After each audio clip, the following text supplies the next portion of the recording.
Bonsoir, je suis le docteur Mohamed Saïd. Je suis résident en chirurgie orthopédique au niveau du service de chirurgie orthopédique et traumatologique du service Mustapha Pacha, appelé communément Bichat. Alors, aujourd'hui, on va voir ensemble brièvement les fractures du col fémoral. Cette petite présentation est destinée aux externes en 5e année. Alors, il faut savoir que les fractures du col fémoral sont un motif de consultation qui est très fréquent au niveau du pavillon des urgences. Généralement, les patients qu'on voit, c'est des patients qui sont très âgés, qui consultent secondairement à un accident domestique, généralement une chute de leur hauteur, avec un traumatisme qui est très minime, mais vu la précarité de l'os chez le patient âgé, quand il est ostéoporotique, fait qu'on a des fractures de l'extrémité supérieure du fémur, secondairement à un traumatisme qui est vraiment très minime. Mais on voit aussi ce genre de fracture chez le sujet jeune, mais secondairement à un traumatisme violent, c'est-à-dire une chute d'une hauteur élevée ou bien un accident de la voie publique. Alors, petit rappel anatomique. Là, on voit la tête fémorale, le col fémoral et le massif trochantérien. Comme vous arrivez à voir, là, c'est l'artère circonflexe qui irrigue le col et la tête.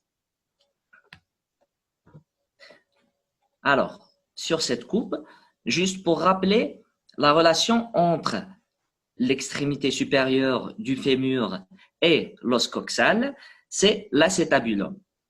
L'acétabulum est la surface articulaire de l'os coxal avec la tête fémorale. Et on voit là, c'est la capsule. Ok. Alors, cliniquement, généralement, c'est des patients qui arrivent au pavillon des urgences sur civière, qui présentent des douleurs avec une impotence de la hanche qui est atteinte et qui présente généralement aussi une déformation qui est caractéristique du traumatisme de l'extrémité supérieure du fémur. Donc, c'est une déformation faite d'un raccourcissement, d'une adduction et d'une rotation externe. Il ne faut pas oublier qu'il faut toujours rechercher des lésions associées, c'est-à-dire faire un examen somatique qui est complet, parce que il arrive souvent ou plutôt il arrive parfois qu'on se focalise sur une lésion tout en oubliant d'examiner le reste de l'appareil locomoteur et qu'on passe à côté d'un autre diagnostic. Alors, cette planche illustre notre déformation du membre inférieur avec un raccourcissement, une rotation externe avec un membre inférieur qui est cloué au lit. Le patient n'arrive pas à décoller le talon du lit. Et là, c'est une illustration d'une petite astuce qu'on peut utiliser si on suspecte une fracture de l'extrémité proximale du fémur chez un patient. Donc là, on met 2 oreillers entre les 2 membres inférieurs et on va les attacher ensemble pour immobiliser le membre atteint grâce à un tissu. Voilà. Donc, comme c'est une fracture qui est très fréquente, comme on dit, ça peut arriver à tout le monde. C'est pour ça que parfois c'est ce genre de pathologie où il faut vraiment maîtriser, même si on ne s'intéresse pas trop à la spécialité, car on peut avoir un parent. Et du coup, ce genre d'astuce est très pratique. Alors, pour les classifications, la première classification qu'on utilise est la classification de Delbé. La classification de Delbé se base sur le siège de la fracture. On a 3 types. On a les fractures sous-capitales, c'est-à-dire qu'elles sont juste sous la tête fémorale. On a les fractures transcervicales, c'est-à-dire qu'elles siègent au milieu du col fémoral. Et on a les fractures basicervicales, c'est-à-dire qu'elles siègent au niveau de la base du col fémoral. Ensuite, secondairement, on a la classification de Powell. Alors, la classification de Poels, elle se base sur l'angle que fait le trait de fracture avec l'horizontale. La classification de Poels sert à déterminer le caractère stable ou instable de la fracture. Il y a 3 types. Le premier type, c'est un angle de Poels qui est inférieur à 30 degrés. Vous avez l'axe de la fracture plus l'horizontale. Le type 2, c'est des fractures avec un angle de Poels qui est entre 30 et 50 degrés. Et le type 3, c'est des fractures avec un angle de Poels qui est supérieur à 50 degrés. Les types 3 sont les plus instables parce que les forces de cisaillement sont plus importantes.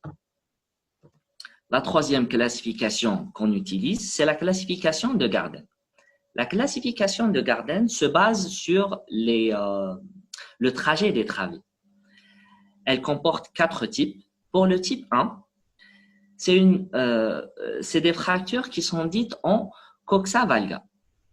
Ok. Alors, comme vous le voyez sur la radiographie à notre gauche, alors, vous voyez là, on voit notre trait de fracture qui est là. Bon, je ne sais pas, est-ce qu'on arrive à très bien le distinguer sur cette planche. Alors, vous voyez là, c'est les limites de notre col fémoral et on arrive à voir là le trait de fracture et c'est une fracture qui est en coxa valga. Vous voyez qui est là. Ok. Donc, pour le type 2, c'est des fractures qui ne sont pas déplacées. Vous arrivez à voir ici le trait de fracture, mais il n'y a pas de déplacement. Juste pour comparer entre la première et la deuxième radiographie, on arrive à voir là. Là, elle est en coxa valga et là, elle n'est pas déplacée. Ok. Alors, juste pour préciser, le type 1, c'est des fractures qui sont unicorticales. C'est-à-dire que cette corticale, la corticale supérieure est atteinte, alors que la corticale inférieure n'est pas atteinte. Ok. Alors, pour le type 3, c'est des fractures qui sont dites en coxa vara. Comme on arrive à le voir ici, on arrive à voir cette petite esquisse et on a là. Le trait de fracture est grosso modo comme ça. Ok. Et ensuite, on a le type 4. Le type 4, c'est des fractures qui sont complètement déplacées. Ou plutôt qui sont juste déplacées. Alors, pour ce qui est du traitement, il y a 2 volets, soit le traitement fonctionnel, soit le traitement chirurgical. Pour le traitement fonctionnel, il n'est indiqué que pour les patients qui ne sont pas opérables, parce que généralement, le traitement des fractures du col fémoral est strictement chirurgical. Il consiste en quoi le traitement fonctionnel? Il consiste en une mise en décharge, c'est-à-dire qu'on demande au patient de s'allonger. Et il faut prévenir aussi les complications du décubitus, c'est-à-dire le changement de position. Il faut couvrir le patient en le mettant sous anticoagulant. Et après, pour le traitement chirurgical, on va voir qu'il y a le traitement conservateur et le traitement radical. Le traitement conservateur veut dire qu'on va conserver la tête fémorale. Et le traitement radical veut dire qu'on va enlever la tête fémorale et la remplacer par une prothèse. On va voir une à une les techniques citées là. Et après, on va voir l'indication de chacune grâce à un petit schéma. Là, on a dit le traitement fonctionnel qui est indiqué chez les patients qui ne sont pas opérables. Et ensuite, le traitement chirurgical. Pour le traitement chirurgical, on va commencer par le traitement conservateur qui consiste en un vissage. Le vissage, ça ressemble à ça. C'est-à-dire qu'on va mettre 3 à 4 vis au niveau du col fémoral pour fixer la tête et le col fémoral. Ok? On parle de vis cannulés. C'est ça les vis cannulés. Les vis cannulés comportent un petit trou au niveau de leur axe.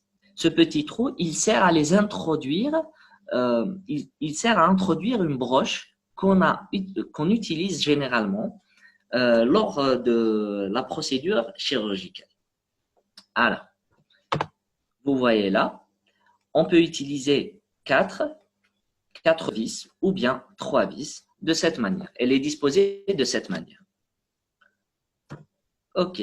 Alors là, vous avez une radiographie d'une fracture du col fémoral qui a été traitée par un vissage chez qui on a utilisé 3 vis. Vous voyez que les deux supérieures sur le profil, elles sont alignées et la dernière, la troisième, est juste au-dessous des deux premières. Vous voyez là, sur la radio, c'est ce qu'on appelle les rondelles. Elles n'étaient pas illustrées sur la première planche pour le vissage. Alors que là, la troisième vis n'a pas de rondelles. Alors, l'utilité des rondelles, c'est pour optimiser la compression au niveau du foyer. OK. Alors, pour le traitement radical, on commence par décrire la première prothèse qui est appelée la prothèse de Moore ou bien prothèse unipolaire. La prothèse de Moore est une prothèse, c'est l'une des premières prothèses qui a été inventée pour le traitement des fractures du col fémoral. C'est une prothèse qui est unipolaire, c'est-à-dire elle est en monobloc. Alors, c'est une prothèse qui s'adapte bien, qui est très pratique. La mise en place ne prend pas beaucoup de temps.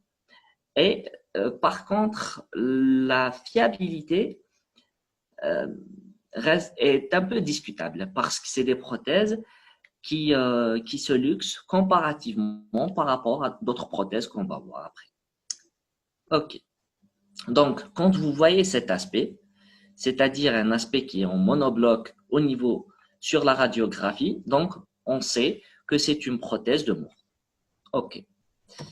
Alors, le deuxième type de prothèse qu'on peut utiliser, c'est les prothèses bipolaires, appelées aussi prothèses intermédiaires. Les prothèses intermédiaires comportent plusieurs pièces par rapport à la prothèse unipolaire dite la prothèse de Moore. Là, on a la tête fémorale, c'est l'équivalent de la tête fémorale. Là, on a l'équivalent du col et là, c'est ce qu'on appelle la tige. Donc, et on a une mobilité entre le col et la pièce de la tête fémorale et une mobilité entre le cotyle et l'équivalent de la tête fémorale. Donc, ce qui veut dire que ce genre de prothèse,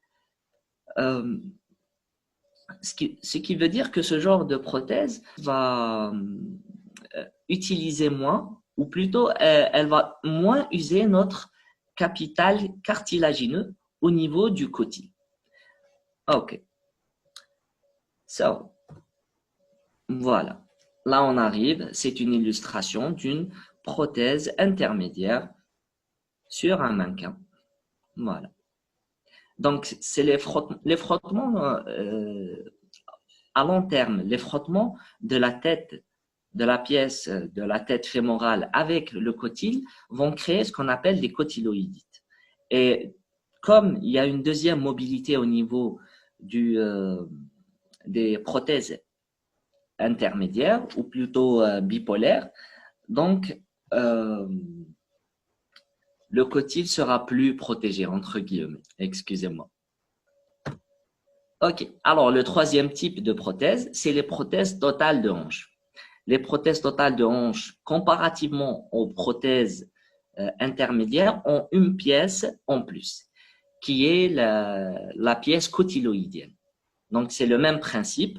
On a une mobilité entre le col et la tête fémorale, et là, une mobilité entre la pièce cotyloïdienne et notre cœur. Alors, pour ce qui est des indications, il y a certains paramètres à prendre en considération pour prendre la décision pour ce qui est du traitement des fractures du col fémoral. Alors, en premier lieu, le premier paramètre, c'est l'opérabilité. Comme on avait dit tout à l'heure, si le patient est non opérable, ça sera un traitement fonctionnel. Si le patient est opérable, ça sera un traitement chirurgical. Ça dépend du type de la fracture, de l'âge du patient, des antécédents et de l'autonomie fonctionnelle. Alors, nous avons ici un petit organigramme. Alors, on commence par les malades non opérables, comme on avait dit. C'est le traitement. Pour les malades non opérables, c'est le traitement fonctionnel. Pour les malades opérables, il faut voir est-ce que c'est une fracture qui est non déplacée ou bien une fracture qui est déplacée. Généralement, pour les fractures qui sont non déplacées, c'est le vissage, peu importe l'âge du patient. Sauf, et c'est là où c'est un peu particulier, parce qu'à un certain âge, c'est-à-dire si on a une fracture qui est non déplacée, chez un patient qui est très âgé, il se pourrait qu'on décide de mettre une prothèse. Là, ça dépend des habitudes du chirurgien. Alors, pour les fractures qui sont déplacées, il faut voir l'âge et les antécédents. Quand le patient a un âge qui est inférieur à 60 ans, c'est-à-dire patient jeune, sans antécédents, avec une bonne autonomie, on décide directement de mettre un vissage. Si le patient a un âge entre 40 et 60 ans et qu'il a des facteurs de risque pour l'ostéoporose, là, on est divisé entre deux choix, c'est-à-dire soit mettre une prothèse totale de hanche, soit mettre une prothèse bipolaire. Alors, si l'âge est supérieur à 60 ans et que le patient n'a pas d'antécédents, avec une bonne autonomie, on peut mettre une prothèse totale de hanche. Si l'âge est supérieur à 60 ans, mais que le patient présente des troubles cognitifs, c'est-à-dire qu'il a un Alzheimer avec une démence qui n'est pas très importante, mais avec une autonomie réduite, c'est-à-dire que le patient n'a pas besoin d'une très très grande autonomie. Donc là, on utilise une prothèse bipolaire.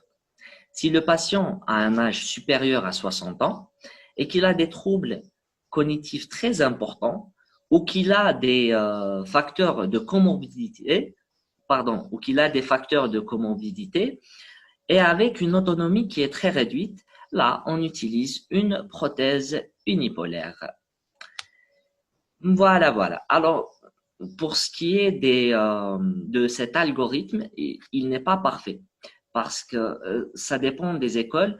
Et après, comme vous avez vu tout à l'heure, parfois, on est divisé selon les habitudes du chirurgien. C'est-à-dire, par exemple, pour le patient qui est entre 40 et 60 ans, mettre une prothèse totale de hanche ou une prothèse bipolaire, ça reste vraiment au choix du chirurgien et aussi à la disponibilité du matériel.